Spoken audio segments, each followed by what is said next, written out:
go to Austin Java for coffee? Or do you go for one tonight? Austin Java sounds great. Where are we going right now, Becca? Laguna Gloria. What's so cool about Laguna Gloria? You'll be there with me. Really?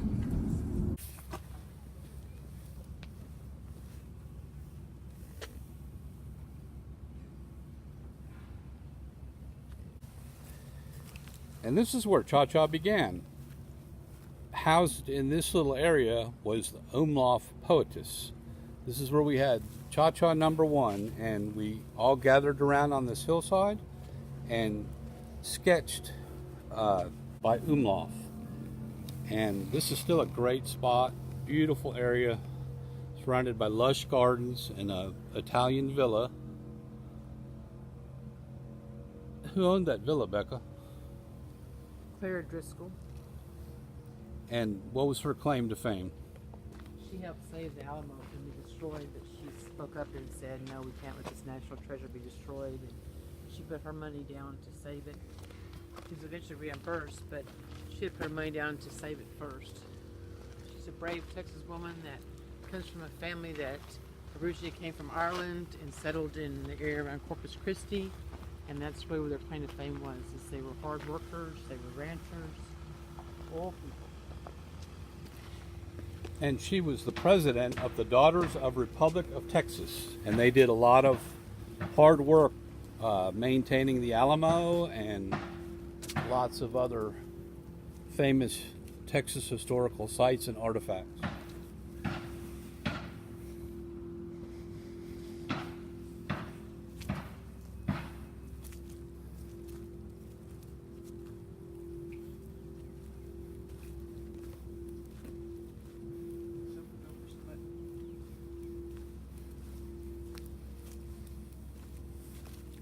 And these grounds have been here for since the 30s, you think, Beck? What's clear about that? Probably. But this is some of the original architecture, the bell and the arch. And this is a new contemporary fixture. Sculpture by Tom Sachs. Tower of Power. Tom Sachs, Tower of Power. And look at it. If you look at it, it's castings of batteries. Pretty interesting. I think it is batteries. Let's see. No, it's metal, Becca.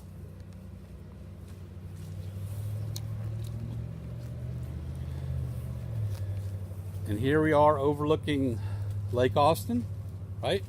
Right. They call it the Colorado River here.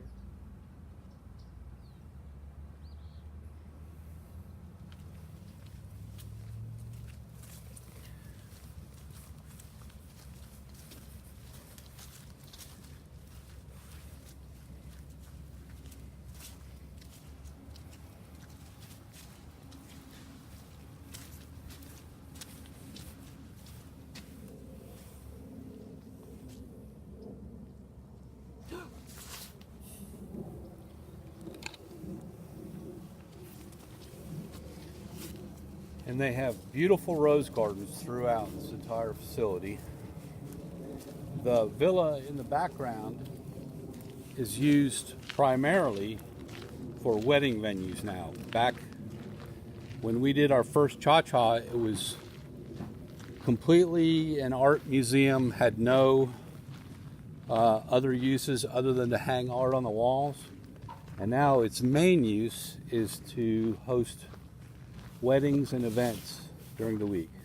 And when this land was first purchased, it had various odd dealings, but the Indians owned the land first, but then it was purchased from somebody, and then they sold the property to the Driscoll family, and they built this concrete house. So in case they ever got under attack, it wouldn't burn down. So it was the first concrete house in Austin. Awesome. And look at this beautiful stairs. These have been here pretty long time ago. This was also the site of a big art, one of the first art festivals in Austin. And all the artists would set up booths along this waterway and sell art to the public. And it was one of the big, huge art festivals that now has been moved downtown.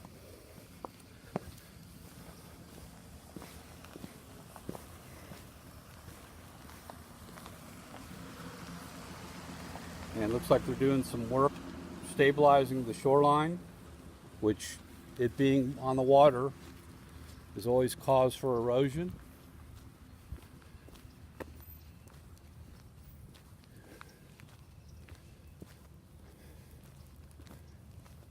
And a very unique sculpture,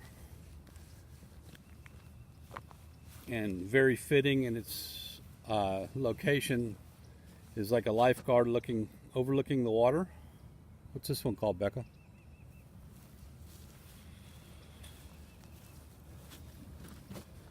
Please do not touch. Great name. I think there's a sign over here for it. And look back.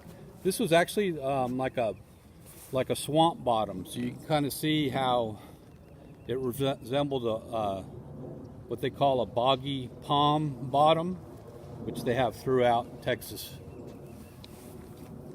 Pilgrim and drag set. Danish Norwegian. Maybe that's lifeguard in Danish or Norwegian.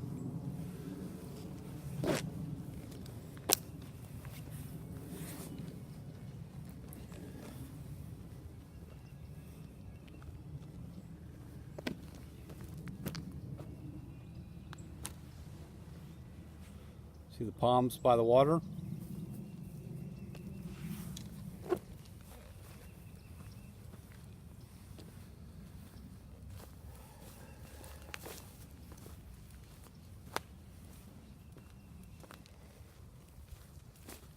Another dramatic piece.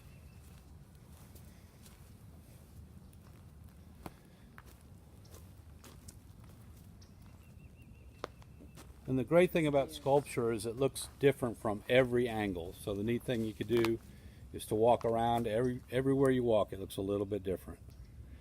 The stairs. This is called the stairs, which is pretty self-explanatory.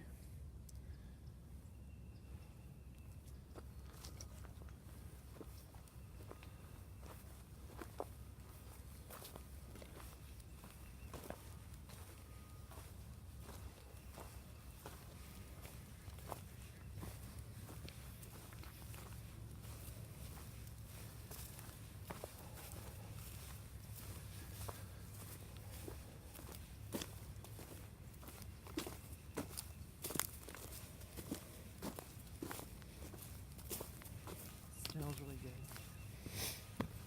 Smells good down here, fresh. But sometimes the lake floods and all this is actually submerged underwater, right, Beck? Right. You have to watch out around here because there's actually lots of cypress, and if you look at the trail, it's full of what they call cypress knees. And I've seen lots of people who are looking at the sculptures just trip right over them because they're not looking down.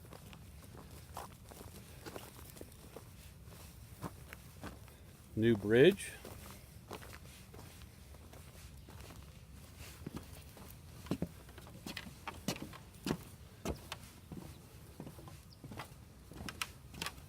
There's a sign spring is on the way.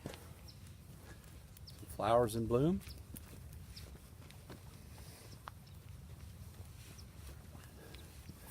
This is a fairly constant level piece of water right here.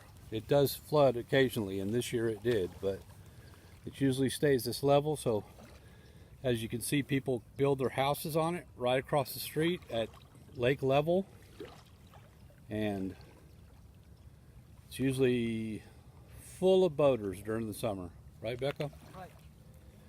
There's a good view of Mount Bunnell. That's one of the higher points in Austin. There's actually stairs that lead up to it. 99 steps. 99 steps. And this was probably actually an old boat ramp. If you look at it, there's concrete padding right there, so people can pull boats up here for the festival.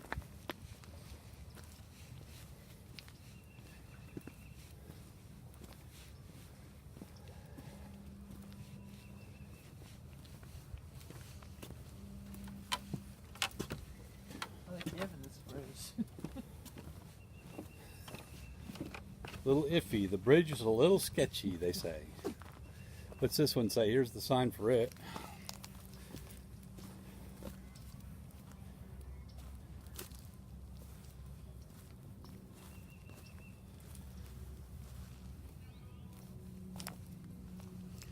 God of Some Things, 2011.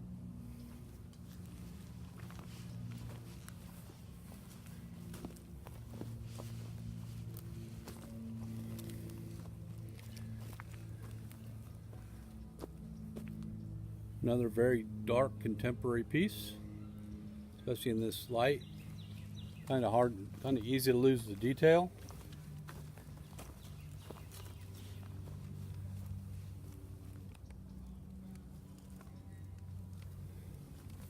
On a pretty nice pedestal.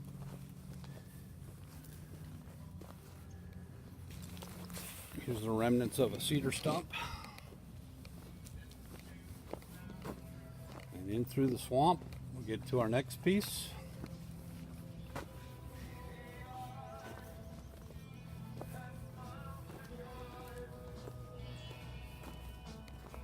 This one's got an audio component to it, if you can listen to the music coming.